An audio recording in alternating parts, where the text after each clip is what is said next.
Why your flaws are the secret to your strength. Introduction. The strength in imperfection. He had spent years trying to fix himself. Every flaw, every perceived weakness, every imperfection was something to be corrected, hidden, or eliminated. He told himself that once he became stronger, once he became more confident, once he overcame his shortcomings, then he would finally be enough. But no matter how much progress he made, it was never enough. There was always something to improve, some part of himself that wasn't good enough, some flaw that kept him from being the man he thought he needed to be. And so, he lived in a constant state of war with himself, chasing an impossible standard of perfection that never seemed within reach. Until one day, he realized the truth. His flaws were not his enemy. They were his greatest source of strength. The world teaches men that to be powerful, they must be without weakness. That they must be unshakable, untouchable, invulnerable. But real strength does not come from being perfect. It comes from embracing imperfection fully.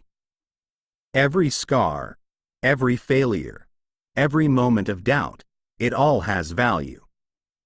It all serves a purpose. The men who rise are not the ones who have erased their flaws, but the ones who have learned how to use them. There is power in imperfection.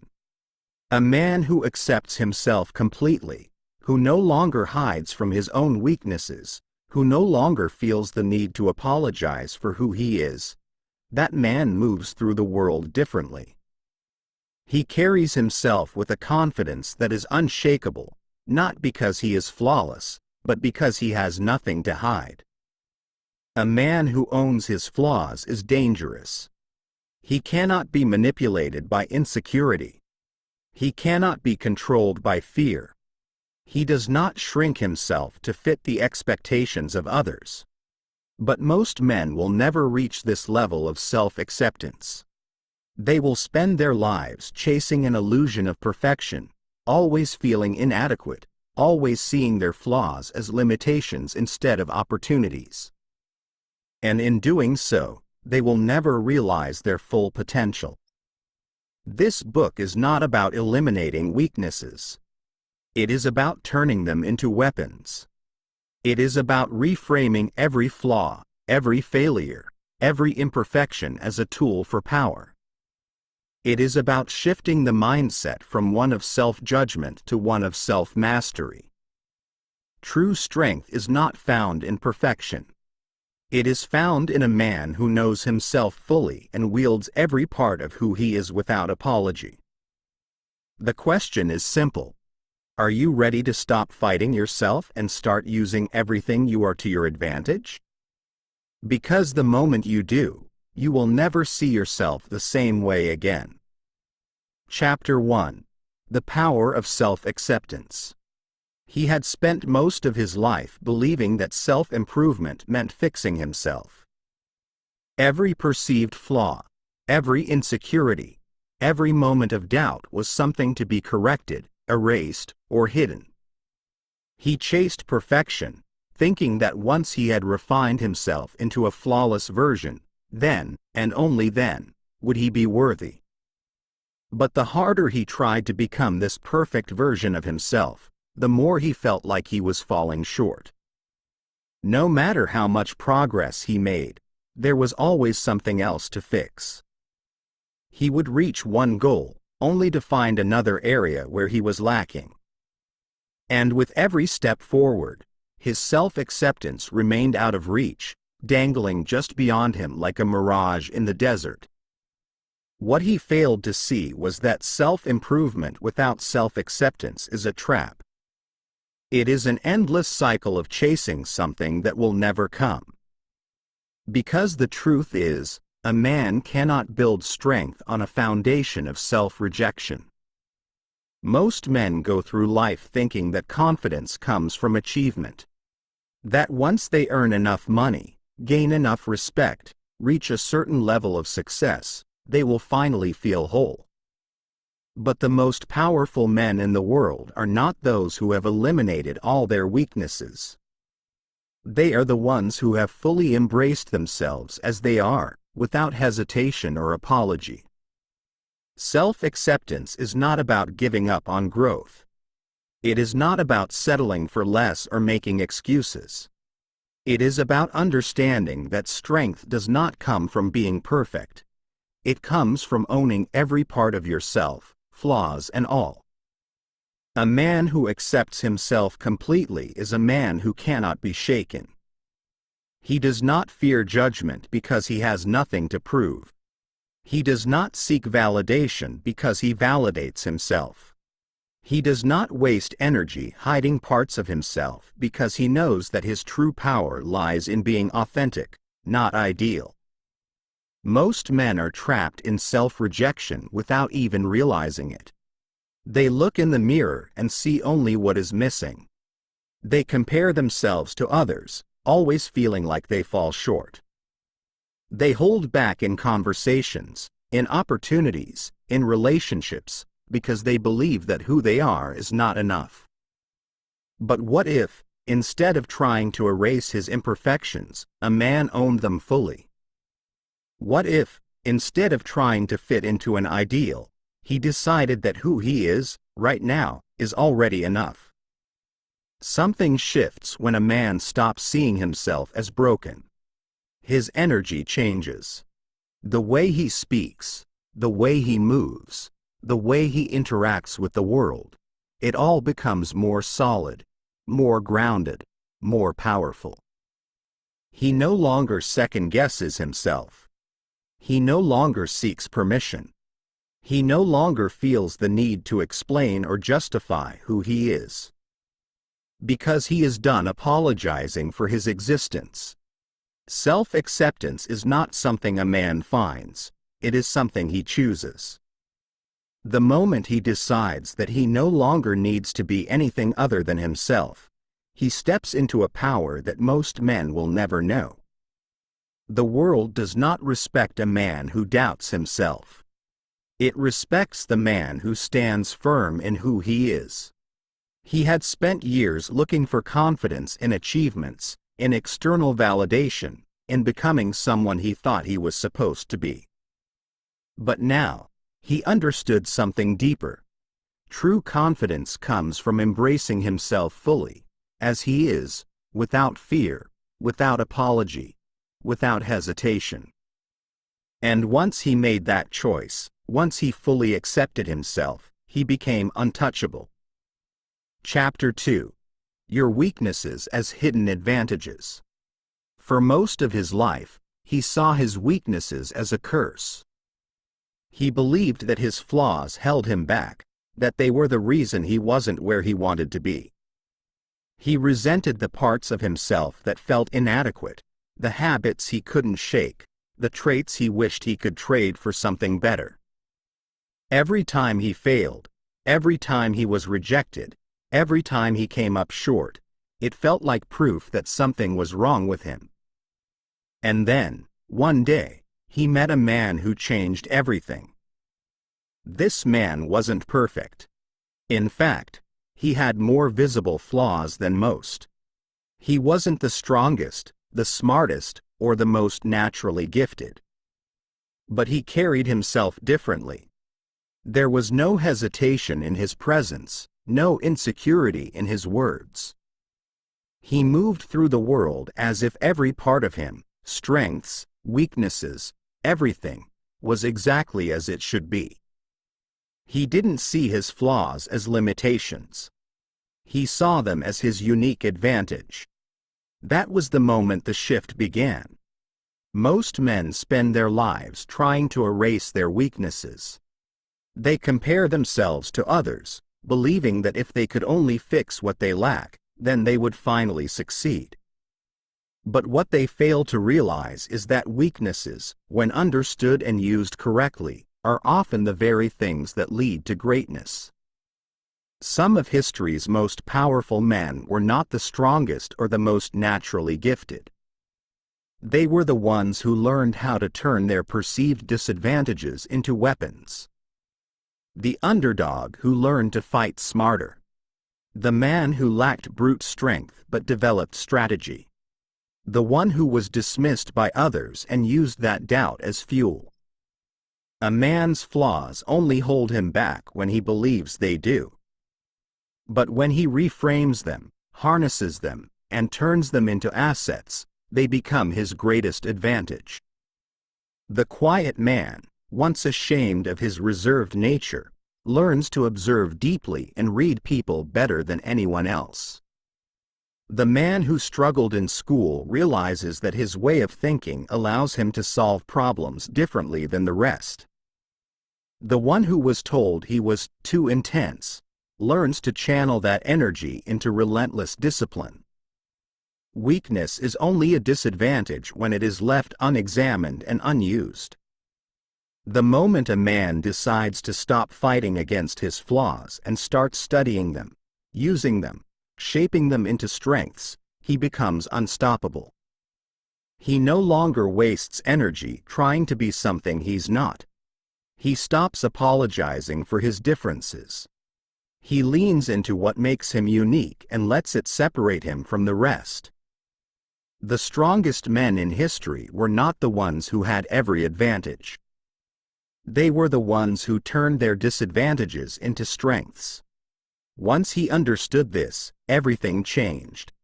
He no longer saw himself as broken.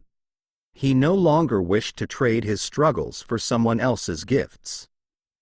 Instead, he began to ask himself a new question. How can I use what I have, exactly as it is, to become the strongest version of myself? And in that question, he found his power. Chapter 3. The Strength of Vulnerability. For years, he had been told that vulnerability was a weakness. That showing emotion, admitting uncertainty, or revealing anything less than absolute confidence was a sign of failure.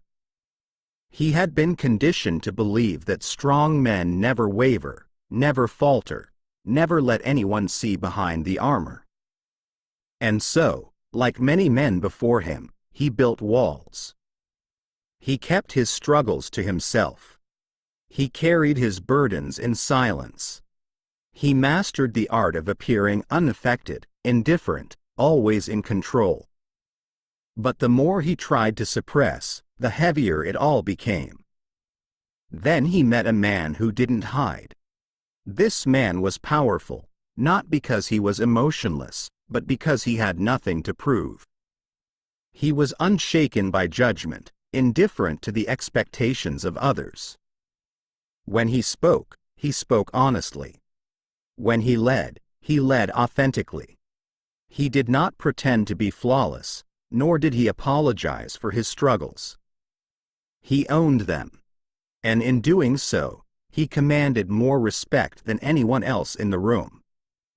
That was when he realized the truth.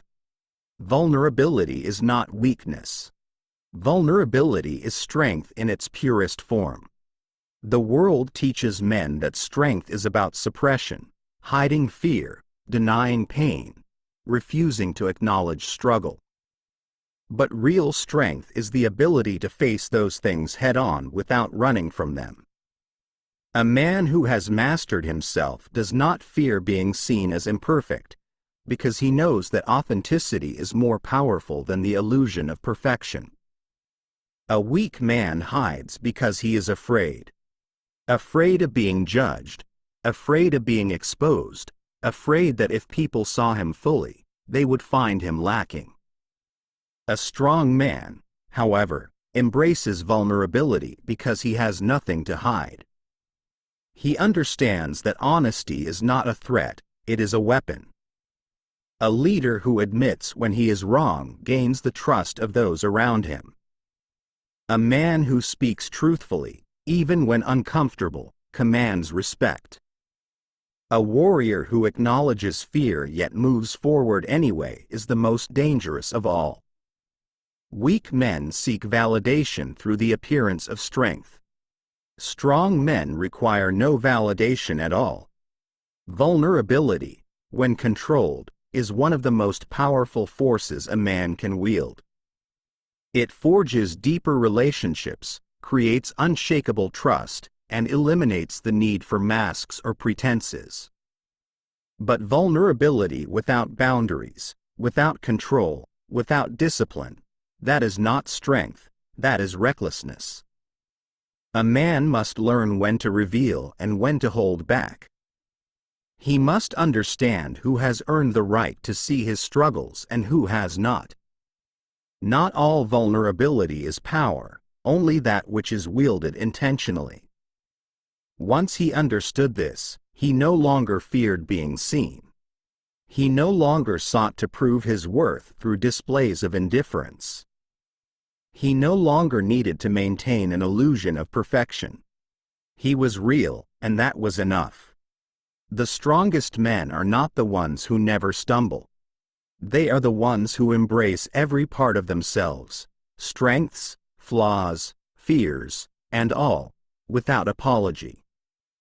And when a man stops hiding, when he stops fearing his own truth, when he speaks and moves with nothing to prove, he becomes the most powerful force in the room.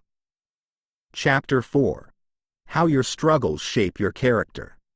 He once believed that struggle was a punishment. Every hardship, every setback, every painful moment felt like something unfair, something that should not have happened. When things didn't go his way, he would ask, "Why me? Why is life so difficult? Why does it always seem like I have to fight for everything?" But then, he noticed something. The men who had endured the most were the ones who carried the most strength. The men who had suffered, who had faced failure, who had been forced to rebuild, these were the men who moved differently. They did not complain. They did not hesitate. They did not crumble under pressure. Instead, they thrived in it. They had been forged in fire, and because of that, they were unbreakable. That was the moment the shift began. Struggle is not a punishment. It is a test. A refining process. A gift disguised as suffering. Most men spend their lives avoiding hardship. They look for the easiest path, the shortcut, the way around difficulty. But what they fail to understand is that the very thing they are running from is the thing that will make them strong. A man who has never faced struggle will always be fragile. He will always doubt himself, always need reassurance, always break under the slightest pressure. But a man who has been through hell and emerged on the other side? That man fears nothing. The world does not give power to the comfortable. It does not hand respect to the man who has never been tested. It rewards those who have earned their strength through adversity. Think of the most powerful men in history. They did not rise because life was easy for them.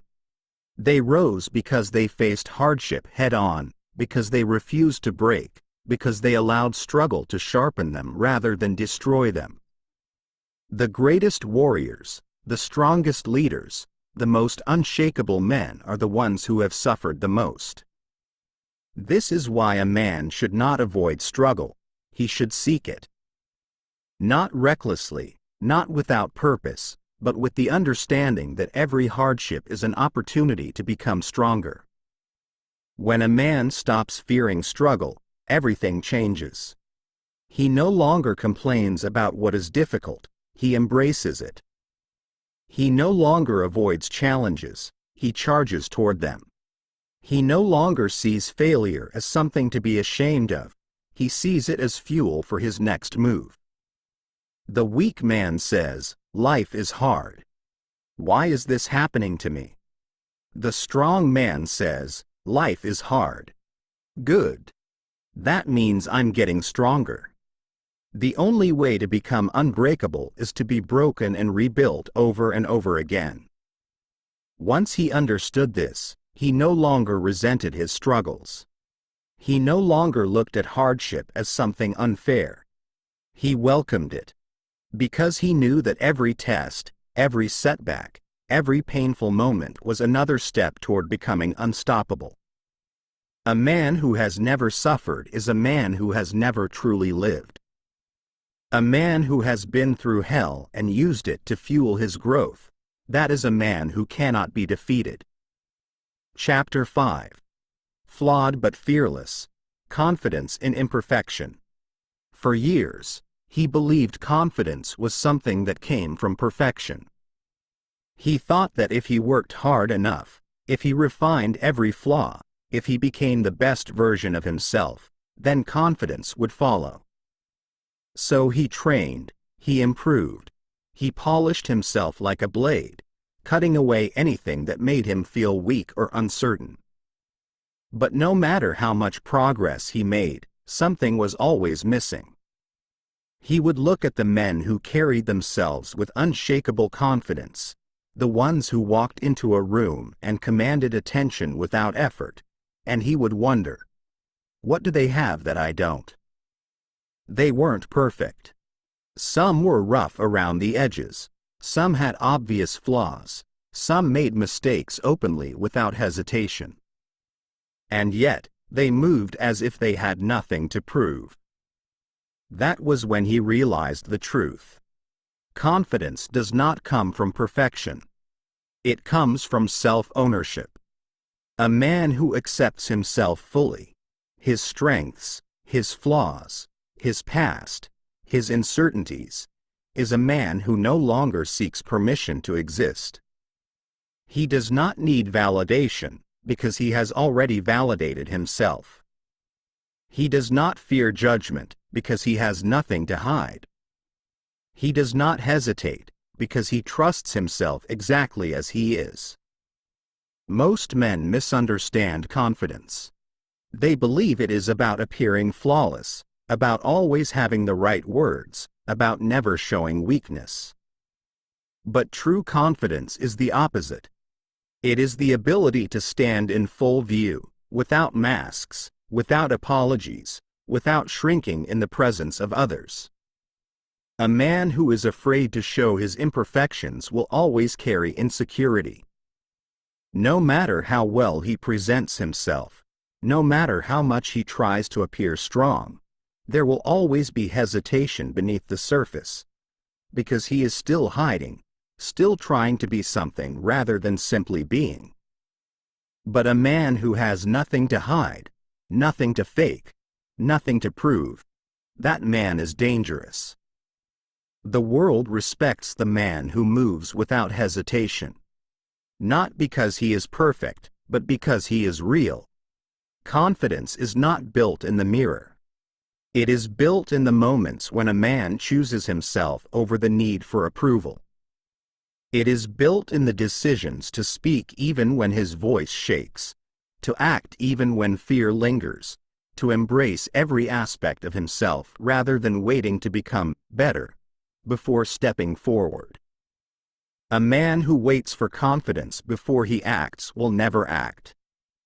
But a man who acts despite fear, despite flaws, despite uncertainty, he becomes confident by default. The moment he understood this, everything changed. He no longer saw his imperfections as things to fix. He no longer hesitated in his words, his movements, his choices. He no longer lived in his own shadow, waiting for the day he would feel ready. Because confidence is not about waiting for perfection. It is about standing exactly as you are and knowing that is enough. Chapter 6. Using your dark side to fuel growth. He had spent years trying to be the good man. The one who stayed composed, who avoided confrontation, who suppressed the parts of himself that felt too raw, too primal, too dangerous. He had been taught that anger was destructive, that ambition was selfish, that hunger for more was a sign of discontentment. So, he buried those instincts deep, believing that discipline meant cutting away his darker impulses. But no matter how much he tried to control them, they never truly disappeared. They would surface in quiet moments, in flashes of frustration, in restless nights spent wondering why, despite his best efforts, something always felt incomplete. He saw other men, men who had embraced their intensity, who had tapped into a different kind of energy, one that was forceful, driven, undeniable. And they were the ones who moved the world while he stood in hesitation. That was when he realized the truth. The dark side is not meant to be ignored, it is meant to be mastered. Most men misunderstand their shadow. They believe that the aggression, the ambition, the hunger they feel is something to suppress. But the men who truly rise are the ones who learn to control it, to direct it, to use it as fuel rather than letting it consume them. Anger, when undisciplined, leads to destruction. But anger, when controlled, becomes relentless drive. Ambition, when unchecked, leads to greed. But ambition, when guided, becomes unstoppable success. Hunger, when reckless, leads to desperation. But hunger, when sharpened, becomes an unbreakable force of will. The men who master themselves are not the ones who eliminate their dark side. They are the ones who wield it with precision. The world has told men to be soft, to suppress their power, to conform. But the strongest men in history, leaders, warriors, revolutionaries, did not rise because they played nice. They rose because they understood the balance between control and chaos, between discipline and dominance, between the light and the dark. To use the dark side is not to lose control. It is to harness it, to take the raw, primal energy that exists within and focus it towards something greater. A man who has controlled his darkness walks with presence. He does not need to raise his voice to command respect. He does not need to lash out to assert dominance. He is simply a force, one that cannot be ignored, because his energy is undeniable. Weak men fear their dark side because they do not understand it. They avoid confrontation, suppress their instincts, pretend they are at peace when in reality, they are chained by their own unacknowledged fire. But a strong man welcomes the fire and bends it to his will. The difference between a man who hesitates and a man who dominates is simple. One has learned to master the very power that the other fears. From the moment he understood this, everything changed. He no longer resisted his own strength. He no longer apologized for his intensity. He no longer feared the hunger that drove him forward. Because he knew now that his power was not something to be hidden. It was something to be sharpened, to be disciplined, to be wielded with precision. And from that moment on, he was no longer held back by hesitation. He had become unstoppable. Chapter 7. Breaking free from society's labels. For years, he lived inside a cage he didn't even know existed. It wasn't made of steel or stone, and no one had forced him inside. It was built from something more subtle, expectations. The expectations of who he should be, how he should act, what he should want. They were placed on him since childhood, shaping his decisions, molding his identity before he even had a chance to define it for himself. He was told to be a nice guy, to be agreeable, to avoid confrontation. He was told to follow the traditional path, to play it safe, to pursue security over passion.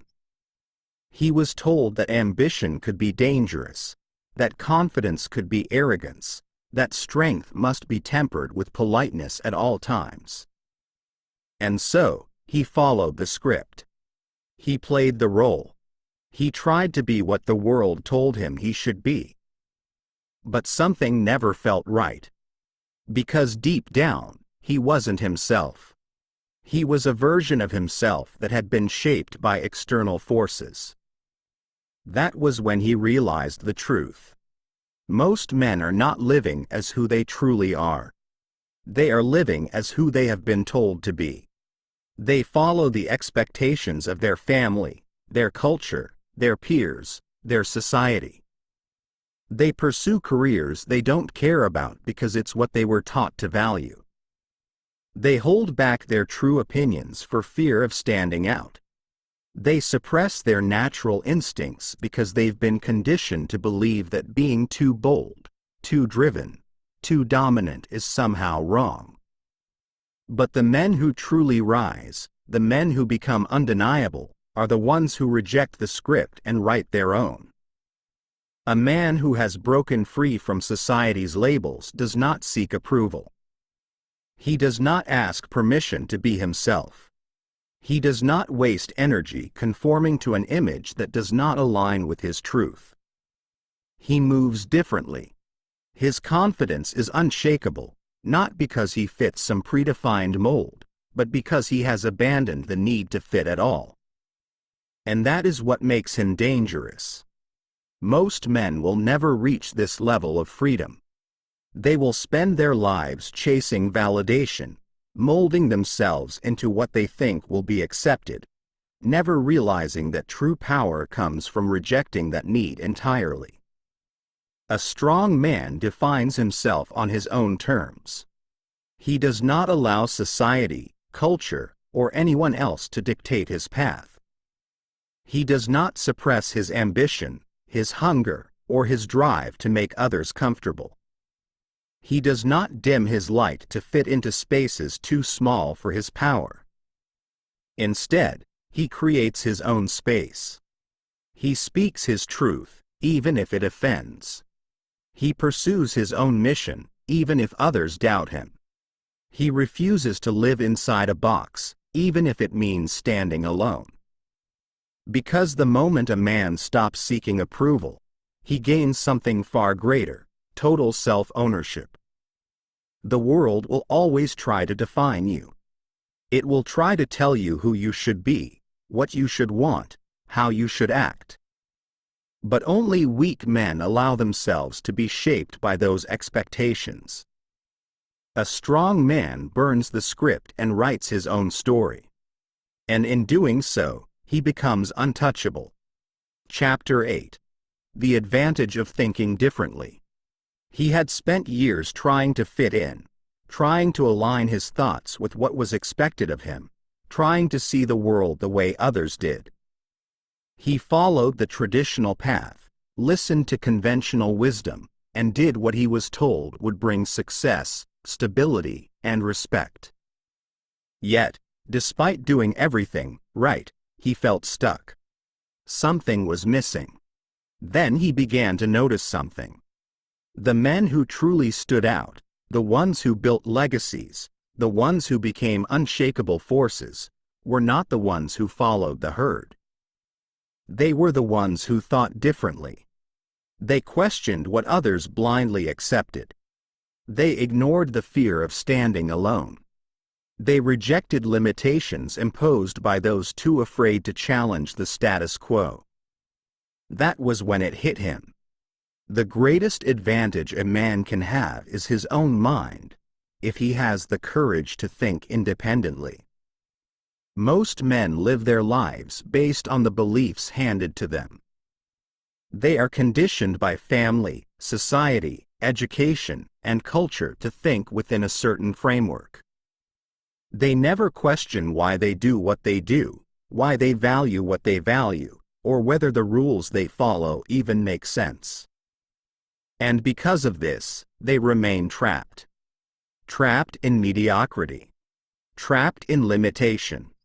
Trapped in a mental cage that they mistake for reality. But a man who thinks for himself? He is unstoppable. He does not accept something as truth just because it is widely believed.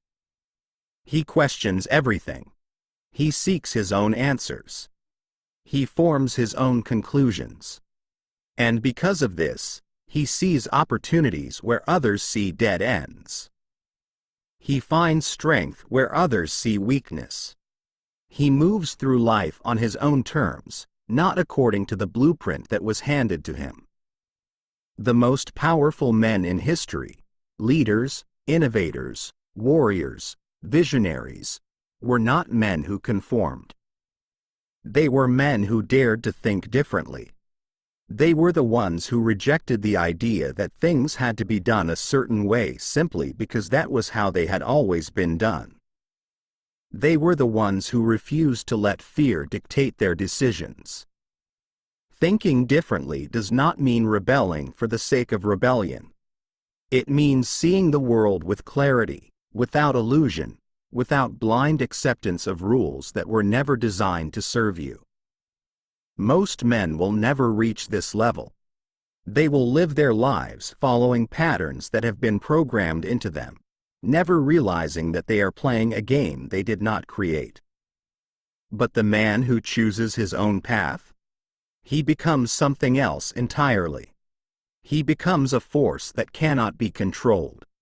He becomes a man who dictates his reality instead of being dictated by it. The world fears men who think for themselves. Because a man who thinks differently is a man who cannot be controlled. And that is why he will always rise while others remain stuck. Chapter 9. The Myth of Flawless Leadership. He once believed that great leaders were flawless. That the men who commanded respect, who moved nations, who built legacies, were somehow different, superior, untouchable, immune to weakness. He thought that leadership required perfection, that any mistake, any moment of doubt, would disqualify him from ever stepping into his own power. But the more he studied the men who shaped history, the ones who left a permanent mark on the world, the ones who led armies, companies, and movements, he saw something different. None of them were perfect. In fact, they were often deeply flawed. They made mistakes. They struggled with doubt. They had weaknesses, blind spots, and failures along the way. But what set them apart was not their perfection, it was their ability to lead despite their imperfections. That was when he realized the truth. Leadership is not about being flawless. It is about being undeniable. Most men hesitate to lead because they believe they are not ready. They tell themselves they need more experience, more knowledge, more validation before they can step into positions of power. They convince themselves that their flaws disqualify them from influence. But the strongest leaders do not wait until they are perfect. They step forward despite their imperfections. They understand that real leadership is not about having all the answers, but about having the courage to act when others hesitate. A weak man waits for permission to lead. A strong man takes responsibility and moves forward anyway. History does not remember the men who sat in the background waiting for perfection. It remembers the men who stood up, flaws and all, and took command. It remembers the men who took risks, who made decisions, who owned their failures and kept going. A man does not need to be without flaws to lead. He simply needs to be the one willing to carry the weight that others refuse to bear. The greatest leaders in the world were not the ones who avoided mistakes. They were the ones who took ownership of them and turned them into lessons. Most men will never step into leadership because they are waiting to be ready. But the men who lead, the men who build legacies, the men who change the world, they step forward before they feel ready. Because leadership is not about being flawless. It is about being the man who is willing to take responsibility, to stand firm, to make the hard choices, and to own everything that comes with it. A flawed leader who takes action will always be more powerful than a perfect man who hesitates. And that is why he will win. Chapter 10. Your past does not define you. He had spent years carrying the weight of his past. Every mistake, every failure, Every moment of regret followed him like a shadow, shaping the way he saw himself. No matter how much he tried to move forward, a part of him still felt chained to who he had been. It wasn't just the failures. It was the guilt, the shame, the belief that somehow, the man he had been before was proof that he could never become something greater. He told himself that if he had made better choices, if he had been stronger, if he had known what he knew now, maybe things would be different. But the past is a ruthless thing. It does not change, does not bend to regret, does not erase itself no matter how much a man wishes it would. And so, he carried it, allowing it to shape his identity, allowing it to whisper doubts into his mind every time he tried to become more. Then he met a man who carried his past differently. This man had scars, some physical, some emotional. He had been through failure, loss, betrayal. But he did not wear his past as a burden. He wore it as armor. Instead of allowing his past to define his limits, he had used it to sharpen himself, to make himself stronger, wiser, more dangerous. That was when he realized the truth. A man is not defined by his past. He is defined by how he chooses to use it. Most men live as prisoners of their own history. They replay their past mistakes, allowing them to dictate their future. They convince themselves that because they failed once, they will fail again.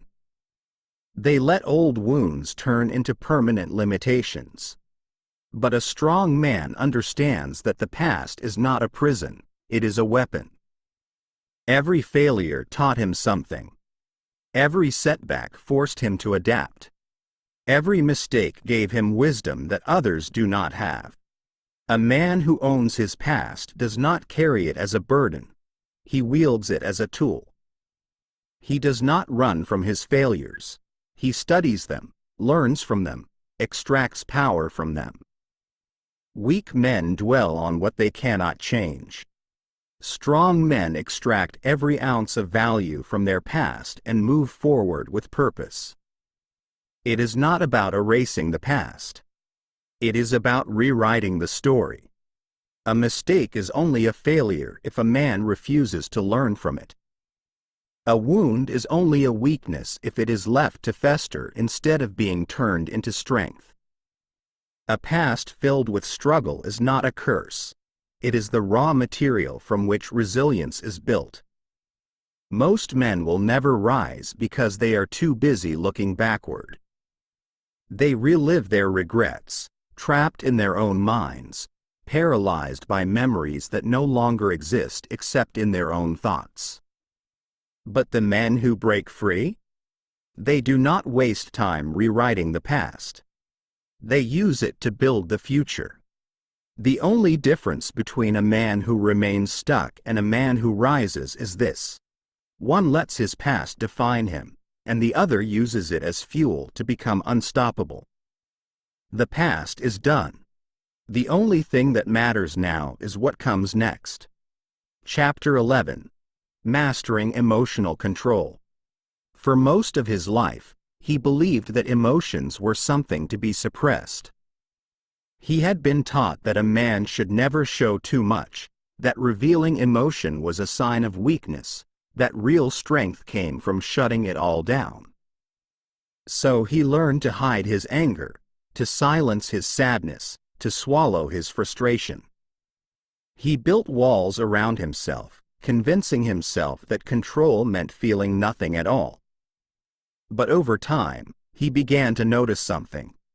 The men who seemed the strongest, the ones who commanded respect, who moved with certainty, who never seemed shaken, were not the ones who had no emotions. They were the ones who had mastered them. They were the ones who felt everything, but let nothing control them. That was when he realized the truth. Control does not mean suppressing emotions. Control means using them, directing them, turning them into fuel instead of allowing them to dictate his actions. Most men operate in one of two extremes. They either suppress everything, turning themselves into emotional time bombs that eventually explode, or they let their emotions run wild, making impulsive choices based on feelings instead of reason. Neither of these is real strength. A man who suppresses his emotions loses the ability to connect with himself and others. He becomes numb, disconnected, unable to read his own instincts. And a man who is ruled by emotion is just as weak. He is reactive, unstable, and easily manipulated by whatever he feels in the moment. But a man who has mastered emotional control? He is dangerous. He feels everything, but nothing owns him.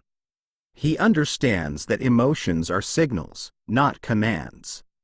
Anger is not something to be feared. It is a tool for action when controlled.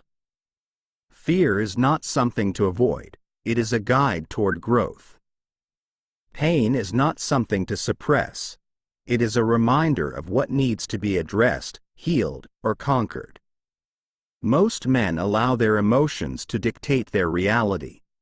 A strong man uses his emotions to shape his reality. He does not let anger turn into reckless rage. He channels it into discipline, into drive, into relentless action. He does not let fear turn into avoidance. He faces it, studies it, and moves forward despite it. He does not let sadness consume him. He acknowledges it, processes it, and keeps moving. This is what separates powerful men from weak men. The weak man reacts to emotion, while the strong man responds with control. Most men will never master this. They will either remain numb, afraid of what they feel, or they will be emotional slaves, constantly at the mercy of their own shifting moods. But the man who controls his emotions, rather than allowing them to control him, that man can walk into any situation and command it. Because the world does not belong to the men who feel nothing. It belongs to the men who feel everything, but are controlled by nothing. Chapter 12. Embracing imperfections in relationships. For years, he believed that in order to be worthy of love, he had to be perfect. He thought that if he could just fix his flaws, if he could become the man who never faltered, never showed weakness, never made mistakes, then he would finally be enough. So he hid the parts of himself that felt unworthy.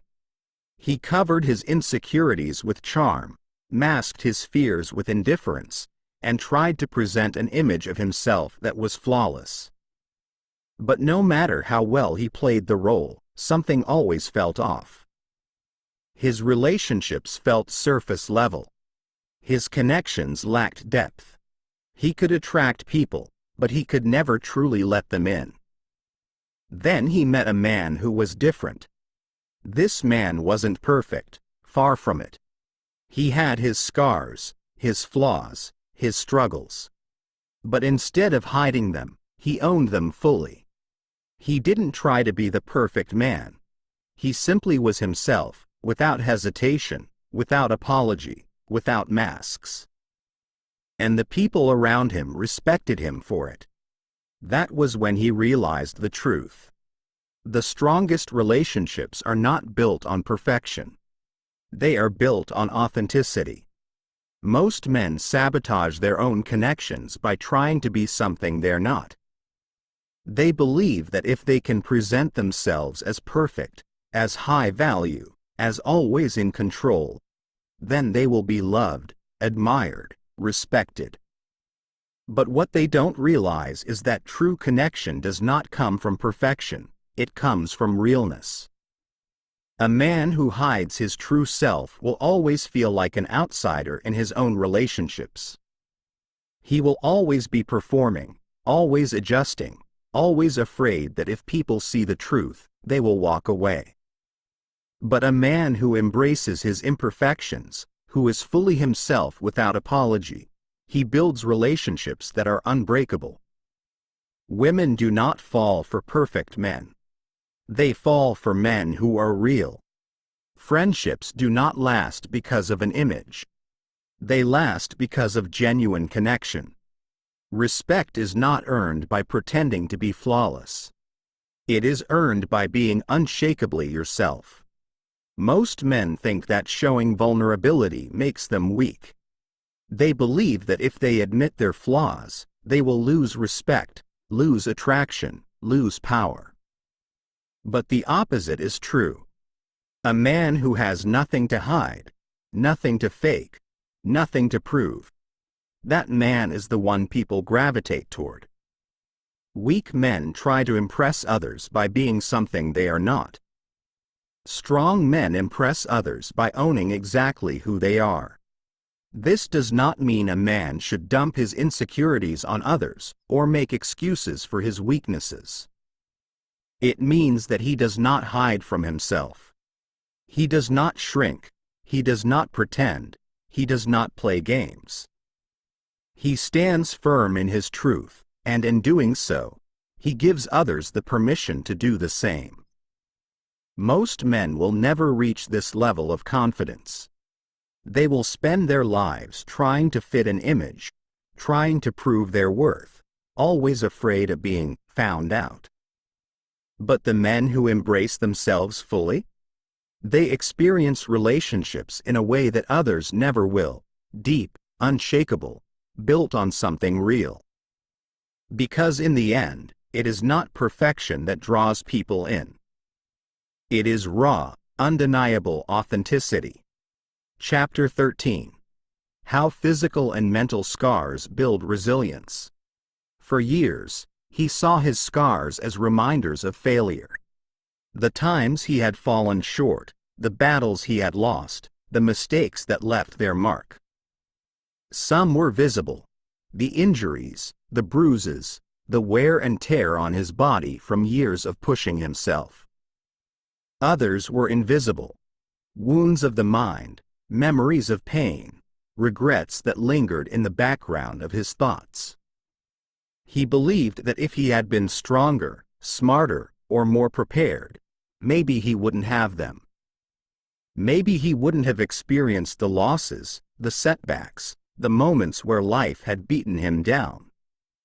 But then, one day, he met a man covered in scars, deep ones, old ones, the kind that told stories just by the way they stretched across his skin. Yet, there was no shame in his posture, no hesitation in his presence. He carried himself as if every wound, every mark, every lesson he had endured was something to be proud of. That was when he realized the truth. Scars are not signs of weakness. They are proof of survival. Most men fear scars because they fear pain. They see hardship as something to avoid, something that diminishes them. But the strongest men in history, warriors, leaders, legends, are not the ones who avoided struggle. They are the ones who faced it, endured it, and came out stronger because of it. A man without scars is a man who has never been tested. He is unproven, untempered, unready for battle. A man with scars, however, is a man who has walked through fire and did not break. Every scar, whether physical or mental, is a lesson. The injuries from pushing his body to the limit taught him discipline. The heartbreaks taught him resilience. The losses taught him strategy. The betrayals taught him discernment. Weak men look at their wounds and see reasons to stop. Strong men look at their wounds and see reasons to keep going. The world respects men who have earned their strength through struggle. A man who has scars, but still stands, still fights, still moves forward, commands respect without needing to ask for it. But scars do not only represent survival, they represent transformation. A man who has endured pain and used it as fuel is no longer the same as he once was. He has adapted. He has evolved. He has grown into something unbreakable. Most men will never understand this. They will spend their lives avoiding hardship, trying to stay comfortable, trying to avoid anything that might leave a mark. But those men will never know what it feels like to be truly strong. Because true resilience is not built in comfort. It is built in battle. And a man who wears his scars as a badge of honor, who does not hide from his past, who does not fear struggle, who embraces pain as part of his evolution, that man will always rise while others fall. Because a man who has been through hell and used it to make himself stronger, that man cannot be broken. Chapter 14. The Warrior's Mindset, Turning Pain into Power. He had spent years running from pain, treating it as the enemy, something to avoid at all costs. When pain came, he saw it as a sign that he had failed, that something had gone wrong, that he wasn't strong enough, smart enough, or prepared enough. He did everything in his power to minimize it, to push it away, to distract himself from it. But no matter how much he tried to escape it, pain always found him. In failure, in loss, in moments of disappointment, in the quiet hours when there was nowhere left to run. And then he noticed something. The men who stood the tallest, the ones who carried themselves with an undeniable presence, the ones who had something unbreakable in their spirit, they were not the men who had avoided pain. They were the men who had embraced it, learned from it, let it sharpen them instead of destroy them. That was when he realized the truth. Pain is not the enemy. Pain is the forge where strength is made. A man who fears pain will always be weak. He will hesitate when he should act. He will step back when he should push forward. He will seek comfort over growth, ease over challenge, safety over power.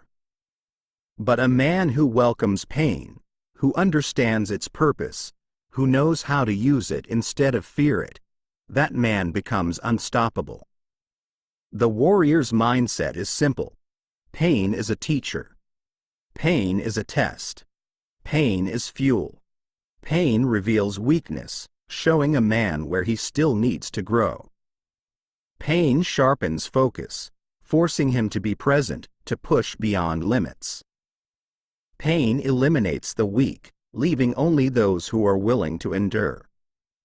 Most men run from struggle. They seek the easy path, the path of least resistance, hoping to find strength without suffering. But true warriors, the men who lead, the men who dominate, the men who build legacies, are the ones who step toward pain, who lean into it, who take what others fear and turn it into power. This is what separates the weak from the strong. Weak men avoid discomfort. Strong men seek it. Weak men flinch at adversity. Strong men smile at the challenge. Weak men break under pressure. Strong men thrive in the storm. The warrior does not wish for things to be easier. He does not hope for a smooth path. He understands that growth is only possible through resistance. He knows that every hardship, every setback, every painful moment is an opportunity to become stronger. Most men will never understand this. They will waste their lives avoiding struggle, hiding from pain, living in comfort while secretly wondering why they feel weak. But the men who choose suffering, who willingly walk through fire, who train their minds and bodies to endure what others fear, those are the men who rise while the rest fade into mediocrity. The warrior's mindset is not for everyone. It is for the few who refuse to break. The few who take pain and use it. The few who see hardship and know that it is the price of true strength. Because the strongest men are not the ones who have never suffered. They are the ones who took their suffering and turned it into a weapon. Chapter 14. The warrior's mindset, turning pain into power. For years, he had treated pain like an enemy, something to avoid, something to fear. He did what most men do. He sought comfort, ease, and a path that promised the least resistance. Every hardship felt like a failure, every setback like a sign that he wasn't strong enough. He believed that true strength was the ability to avoid suffering altogether. But no matter how carefully he planned, no matter how much he tried to stay ahead of discomfort, pain found him. In disappointment, in loss, in the quiet moments where doubt crept in. No man escapes pain forever. And yet, some men seem to thrive in it. They were the ones who stood unshaken in the face of adversity, the ones who carried themselves with a presence that could not be ignored. He began to notice something different about these men. They didn't try to escape pain. They leaned into it. They understood something that most men never do. Pain is not a curse, it is a forge. The strongest men are not the ones who avoid suffering, but the ones who allow it to shape them. Pain is a test, one that separates those who will break from those who will endure. It exposes weaknesses, forcing a man to confront the parts of himself that are not yet strong enough. It strips away illusion, leaving only the truth, who he really is, what he truly believes, what he is capable of becoming. Most men react to pain in one of two ways. They either run from it, numbing themselves with distractions, avoiding anything that might cause discomfort. Or they let it consume them, allowing suffering to turn into bitterness, using their pain as an excuse to stay stuck. But there is a third path, a path only a few are willing to take. A warrior uses pain. He does not suppress it, nor does he allow it to define him. He transforms it into power. He lets hardship fuel his hunger. He lets disappointment sharpen his discipline. He lets struggle refine him until there is nothing left but pure, unshakable strength. The men who rise are not the ones who have lived easy lives. They are the ones who have walked through hell and kept walking. They did not avoid the fire. They stepped into it, knowing that the only way to become unbreakable is to be tested, forged, and refined. Pain is a signal. It shows a man where his limits are. It reveals where he still needs to grow. It strips away all the noise and forces him to face himself. Most men refuse to listen, but the warrior pays attention. He welcomes the struggle, not because he enjoys suffering, but because he knows that on the other side of pain is the version of himself that cannot be stopped. He no longer feared hardship. He no longer saw struggle as something unfair. He no longer wished for an easier path. Because he had learned something that most men never will, the greatest strength is born from the greatest suffering. And because of that, he no longer wished for life to be easier. He wished only to become stronger. Chapter 15. The Growth Mindset, Constant Evolution. For a long time, he believed that strength was something a man either had or didn't. That confidence, discipline, intelligence, and success were fixed traits, determined early and unchangeable. He thought that some men were simply born to be great, while others were meant to struggle, stuck in place by the weight of their circumstances. But then, he started paying attention to the men who rose from nothing. The ones who had no advantages, no special gifts, no fortunate circumstances, but who built themselves into something unshakable. He studied their lives, their habits, their mentalities. And he began to see a pattern. They did not believe in limits. They did not accept failure as permanent. They did not see setbacks as signs to stop. Instead, They saw every challenge, every mistake, every obstacle as an opportunity to grow. That was when he realized the truth. A man's strength is not determined by what he was given. It is determined by his ability to adapt, to learn, to evolve. Most men stop growing the moment they face difficulty. They take failure as proof that they are not good enough. They tell themselves that they are too old, too late, too far behind to change. And because they believe it, it becomes true. But the men who never stop growing? They refuse to accept limitations. They treat every failure as a lesson, every struggle as training, every setback as a necessary step forward. They understand that growth is not a destination, it is a lifelong process. A man who has mastered the growth mindset sees himself not as something fixed, but as something constantly being refined. He knows that intelligence is not set, it expands with learning. He knows that confidence is not something a man is born with, it is built through action. He knows that discipline is not a trait, it is a skill, one that strengthens with use. Weak men say, "This is just who I am." Strong men say, "I will become whoever I choose to be." A man's life does not change overnight. But the moment he decides that he is never done improving, everything shifts. He stops making excuses.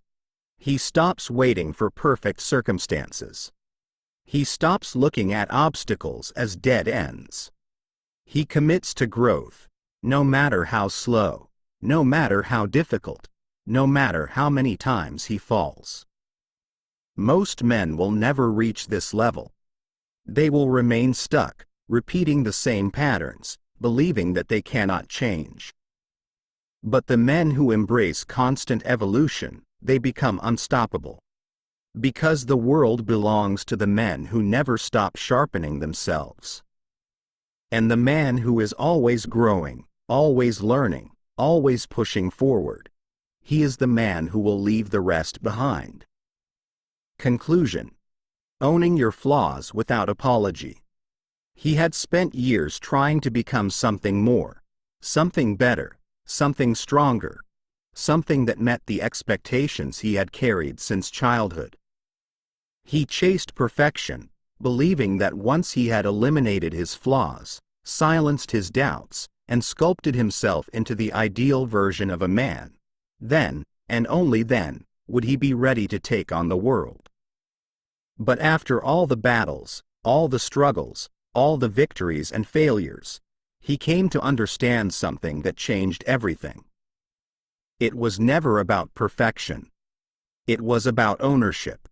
The men who move through life with undeniable power, the ones who command respect without asking for it, the ones who do not shrink, do not hesitate, do not seek approval, they are not flawless. They are simply men who own every part of themselves. Their strengths, their weaknesses, their victories, their failures. They have nothing to hide, nothing to prove, nothing to explain. They do not apologize for their ambition. They do not soften their presence to make others comfortable. They do not diminish themselves in the name of false humility. They stand exactly as they are, and the world either moves with them or gets out of their way. This is what separates men who rise from men who remain stuck. Most men will spend their entire lives seeking validation, waiting for permission to be who they are, trying to fit an image that was never theirs to begin with. They will continue the endless cycle of trying to fix themselves, never realizing that true power comes not from being without flaws, but from refusing to let those flaws define them. A man who owns himself fully is a man who cannot be controlled. He does not bend under judgment. He does not hesitate under pressure. He does not seek validation from those who do not matter. He does not let the opinions of the weak dictate his course. This is what it means to be truly free. No more hesitation. No more apologies. No more waiting. He had spent enough time seeking permission. Now, he would take ownership of himself and step forward into the life that was always his to claim. Because the world does not belong to the men who seek approval. It belongs to the men who own themselves fully, without hesitation, without fear, without apology.